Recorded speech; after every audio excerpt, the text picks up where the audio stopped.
ഈ മസിൽ ബിൽഡിങ്ങും ഫിറ്റ്നസിന്റെ ഒക്കെ ഒരു റിയാലിറ്റി ഞാൻ പറയാം. ഇത് അത്യാവശ്യം എക്സ്പെൻസീവ് ആണ്. നമ്മളിത് തുറന്ന് പറഞ്ഞേ പറ്റത്തുള്ളൂ. നല്ലൊരു അട്രാക്റ്റീവ് ആയിട്ടുള്ള ബോഡി ഉണ്ടാക്കണമെങ്കിൽ നിങ്ങൾക്ക് അതിനുള്ള ഡിറ്റർമിനേഷൻ മാത്രം പോരാ, അതിന് വേണ്ടിയിട്ടുള്ള ഫൈനാൻസും കൂടി വേണം. ഇപ്പം ഇൻ കേസ് നിങ്ങൾക്ക് വർക്കൗട്ട് ചെയ്യേണ്ട രീതികൾ അറിയാം, നിങ്ങൾക്ക് അതിന്റെ സയൻസ് അറിയാം, ഇതെല്ലാം നിങ്ങൾക്ക് അറിയാം. പക്ഷെ എന്നാലും ബോഡി ബിൽഡിംഗ് എക്സ്പെൻസീവ് ആണ്. കാരണം എന്ന് വെച്ചാൽ മെയിൻ ആയിട്ട് നമ്മുടെ ഫുഡ് ഇൻടേക്ക് തന്നെയാണ്. നമ്മൾ വെറുതെ ഇന്ന് കാർബോഹൈഡ്രേറ്റ്സ് കഴിച്ചിട്ട് നമുക്ക് നല്ല അട്രാക്റ്റീവ് ബോഡി കിട്ടുമെന്ന് നമ്മൾ വിചാരിക്കേണ്ട. നല്ല അളവിൽ നമ്മുടെ ശരീരത്തിൽ പ്രോട്ടീനും വൈറ്റമിൻസ് ഒക്കെ ചെന്നാൽ മാത്രമേ നമുക്ക് നന്നായിട്ടൊരു അട്രാക്റ്റീവ് ആയിട്ടുള്ള ബോഡി ബിൽഡ് ചെയ്യാൻ പറ്റത്തുള്ളൂ. വെറുതെ വർക്കൗട്ട് കൊണ്ട് മാത്രം നമുക്ക് നല്ലൊരു ബോഡി ബിൽഡ് ചെയ്യാൻ പറ്റുമെന്ന് നമ്മൾ വിചാരിക്കേണ്ട. നമ്മുടെ ന്യൂട്രീഷനും നമ്മുടെ പ്രോട്ടീൻ ഇൻടേക്കും നമ്മുടെ ശരീരത്തിലേക്ക് വേണ്ട ആവശ്യത്തിനായിട്ടുള്ള കാർബോഹൈഡ്രേറ്റ്സും ഫാറ്റും ഇതെല്ലാം കറക്റ്റ് അളവിൽ ചെല്ലണം. ഇത് മാത്രമല്ല, നല്ല ലീനായിട്ടുള്ള പ്രോട്ടീനും നല്ല കാർബും ഇതെല്ലാം ആയിരിക്കും നമുക്ക് ഇൻടേക്ക് ചെയ്യേണ്ടത്. നിങ്ങൾ നോക്കിയാൽ മതി, നമ്മുടെ സൊസൈറ്റിയിൽ കാർബോഹൈഡ്രേറ്റ്സിനേക്കാളും എക്സ്പെൻസീവ് പ്രോട്ടീനാണ്. നമുക്ക് ബോഡി ബിൽഡിങ്ങിന് വേണ്ടതും പ്രോട്ടീനാണ്. നിങ്ങളൊന്ന് ഓർത്തെ, ഒരു പാക്കറ്റ് ബ്രെഡ് മേടിക്കാൻ 40 രൂപ 45 രൂപ മതി. പക്ഷെ 10 നാടൻ മുട്ട മേടിക്കാൻ 100 രൂപ വേണം. ഇത് അത്ര വലിയ കമ്പാരിസൺ ഒന്നുമല്ല. പക്ഷെ നമ്മൾ കാർബോഹൈഡ്രേറ്റ്സിനെയും പ്രോട്ടീൻസിനെയും കമ്പയർ ചെയ്താൽ പ്രോട്ടീനാണ് എപ്പോഴും എക്സ്പെൻസീവ്. നമ്മൾ മീറ്റ് മേടിക്കാൻ പോലും, ചിക്കൻ മേടിക്കാൻ പോലും, ഫിഷ് മേടിക്കാൻ പോലും ഇതെല്ലാം പക്ക ലീൻ പ്രോട്ടീനാണ്. പക്ഷെ ഇതൊക്കെ മേടിക്കാൻ പോയാൽ സാധാരണ ചോറും ബ്രെഡും ഇതിനെല്ലാത്തിനേക്കാളും എക്സ്പെൻസീവ് ആണ് ഈ നമ്മൾ നേരത്തെ പറഞ്ഞ ഫിഷും മീറ്റും ഇതെല്ലാം.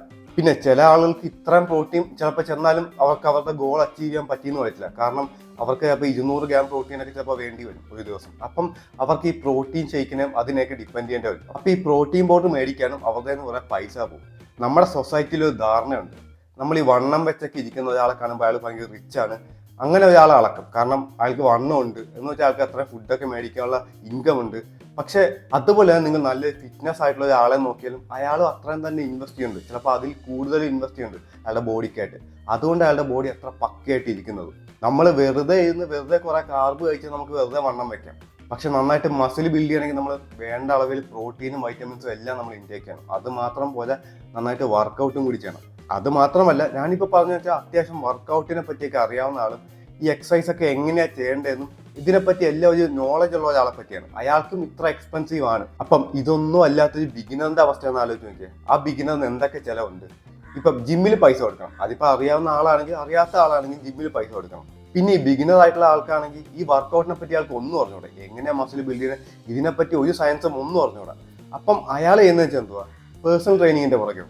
ഇപ്പം കേരളത്തിൽ പേഴ്സണൽ ട്രെയിനിങ്ങിന് ആവറേജ് ഞാൻ പറയുന്നത് ഒരാൾക്ക് ഒരു മാസം 5000 രൂപയെങ്കിലും കൊടുക്കണം. അത് ആവറേജ് ആണ്. ചിലപ്പോൾ അതിൽ കുറയാം, ചിലപ്പോൾ അതിൽ കൂടാം.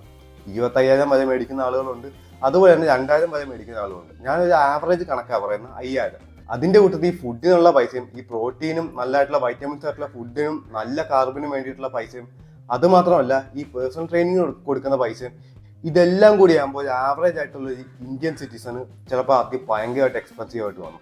അയാൾ എങ്ങനെ പോയാലും മന്ത്ലി ഒരു 12,000 13,000 എങ്കിലും അയാളുടെ ഫിറ്റ്നസിന് വേണ്ടിയിട്ട് അയാൾ ഇൻവെസ്റ്റ് ചെയ്യുന്നുണ്ട്. ഇത് മാത്രമല്ല, നല്ലൊരു ബോഡി സ്വന്തമാക്കണമെങ്കിൽ ഇതൊരു ലോങ് ടൈമിൽ കണ്ടിന്യൂ ചെയ്യണം. ഒരു 2-3 വർഷം കണ്ടിന്യൂസ് ആയിട്ട് ചെയ്യണം. അപ്പം എന്തോരം പൈസ ഒരാളുടെ ഒരു മാസം നഷ്ടപ്പെടും. അപ്പം ഇതിന്റെ പുറകിൽ ഒരാൾ നല്ല ഫിറ്റ്നസ് ആയിട്ടുള്ള ഒരു ബോഡി സ്വന്തമാക്കിയിട്ടുണ്ടെങ്കിൽ അതിന്റെ പുറകിൽ അയാൾക്ക് കുറെ കഷ്ടപ്പെട്ടുണ്ട്. അയാൾ കുറെ ഫൈനാൻസും സാക്രിഫൈസ് ചെയ്തിട്ടുണ്ട്, അയാൾ കുറെ ടൈമും സാക്രിഫൈസ് ചെയ്തിട്ടുണ്ട്. ഞാൻ ഒരിക്കലും ഒരു ഡീമോട്ടിവേറ്റീവ് അല്ല, കാരണം വെച്ചാൽ ഇത് റിയാലിറ്റിയാണ്. അത്യാവശ്യം മസ്കുലർ ആയിട്ടുള്ള ഒരു ബോഡി ബിൽഡ് ചെയ്യണമെങ്കിൽ നമ്മൾ പൈസ മുടക്കിയേ പറ്റത്തുള്ളൂ. ഒരു ബോഡി ബിൽഡർ, നാച്ചുറൽ ആയിട്ടുള്ള ബോഡി ബിൽഡർ കാര്യമാണ് ഞാൻ പറയുന്നത്. അദ്ദേഹം ഒരു 6 മാസത്തിനുള്ളിൽ ഒരു ബോഡി ബിൽഡിംഗ് കോമ്പറ്റീഷനിലേക്ക് ഇറങ്ങുമ്പോൾ ഒരു 2-3 ലക്ഷമെങ്കിലും അദ്ദേഹം പൊട്ടിച്ചിട്ടുണ്ടാവും അയാളുടെ ബോഡിക്ക് വേണ്ടിയിട്ട്. അത് ഞാൻ ബോഡി ബിൽഡറിന്റെ കാര്യം പറഞ്ഞത്. നമ്മളെ പോലത്തെ സാധാരണ ആയിട്ടുള്ള ആളുകൾക്ക് 12,000 രൂപയെങ്കിലും ഒരു മാസം നമുക്ക് ഇൻവെസ്റ്റ് ചെയ്യണം നല്ലൊരു ഫിറ്റ്നസ് ആയിട്ടുള്ള ബോഡി സ്വന്തമാക്കാൻ. ഇൻ കേസ് നിങ്ങൾക്ക് ഇത്രയൊന്നും ഇൻവെസ്റ്റ് ചെയ്യാൻ പൈസ ഇല്ലെന്ന് വെച്ചോ, നിങ്ങൾക്ക് ഇതിനൊന്നും പൈസ ഇല്ല, പക്ഷെ നിങ്ങൾക്ക് 1000 രൂപ മാസം ജിമ്മിൽ കൊടുക്കാൻ മാത്രമേ പൈസ ഉള്ളൂ എന്ന് വെച്ചാലും, പക്ഷെ നിങ്ങൾ ഇങ്ങനെ കരുതി എനിക്ക് ഇത്രയും പൈസ ഒന്നും മുടക്കാനില്ല, അതുകൊണ്ട് ഞാൻ ഫിറ്റ്നസ് ഒന്നും ഇപ്പം നോക്കുന്നില്ല, പൈസ ഉണ്ടായിട്ട് ഞാൻ നോക്കുന്നുള്ളൂ, അങ്ങനെ കരുതിയിട്ടും കാര്യമില്ല. കാരണം നിങ്ങൾ വർക്കൗട്ട് ചെയ്യണം. ഇപ്പം ജിമ്മിൽ പോയില്ലെങ്കിൽ ജസ്റ്റ് വീട്ടിൽ വെച്ച് വെയിറ്റ് ട്രെയിനിങ് ചെയ്യാൻ പറ്റിയില്ലെങ്കിൽ ബോഡി വെയിറ്റ് ട്രെയിനിങ് ഒക്കെ ചെയ്യാം. പുഷപ്പ് ചെയ്യാം, നിങ്ങൾക്ക് പുള്ളപ്പ് ചെയ്യാം, നിങ്ങൾക്ക് സ്പ്രിന്റ് ചെയ്യാം, കാലിസ്റ്റനിക്സ് വർക്കൗട്ട് ചെയ്യാം, അങ്ങനെ പല രീതിയിൽ നിങ്ങൾക്ക് വർക്കൗട്ട് ചെയ്യാം. പിന്നെ നിങ്ങൾക്ക് ഫുഡ് റിക്വയർമെന്റ് നിങ്ങൾക്ക് അച്ചീവ് ചെയ്യാൻ പറ്റിയില്ലെങ്കിലും മാക്സിമം ഫുഡ് ഇൻടേക്ക് ചെയ്യാൻ പറ്റുന്ന അളവിൽ ഫുഡ് ഇൻടേക്ക് ചെയ്യുക. എൻ്റെ കയ്യിൽ ഇത്രയും പൈസ ഇല്ല അതുകൊണ്ട് ഞാൻ ചെയ്യുന്നില്ല, അങ്ങനെ ഇരുന്നിട്ട് കാര്യമില്ല. അതൊരു ലൂസർ മെന്റാലിറ്റിയാണ്. അത് വിടണം. നമുക്ക് വേണ്ട നല്ല പ്രോട്ടീനാണ്, അത് നമ്മൾ ഇന്റലിജന്റ് ആയിട്ട് കണ്ടെത്തണം. ഇപ്പൊ പയറിനൊക്കെ മറ്റുള്ള ഞാൻ നേരത്തെ പറഞ്ഞ പ്രോട്ടീനൊക്കെ അപേക്ഷിച്ച് വില കുറവാണ്. അപ്പം അതൊക്കെ ഒരു ഇന്റലിജന്റ് ആയിട്ട് സ്മാർട്ട് ആയിട്ട് ഇതിനെ ബിൽഡ് ചെയ്യാൻ നോക്കുക. അതുകൊണ്ട് എൻ്റെ കയ്യിൽ പൈസ ഇല്ലാത്തതുകൊണ്ട് ഞാൻ ഈ ഫിറ്റ്നസ് നോക്കുന്നില്ല അങ്ങനെ ഒരു എക്സ്ക്യൂസ് ഒരിക്കലും പറയരുത്. അതൊരു ലൂസർ മെന്റാലിറ്റിയാണ്. പിന്നെ ഞാൻ പറഞ്ഞു വെച്ചാൽ റിയാലിറ്റിയാണ്.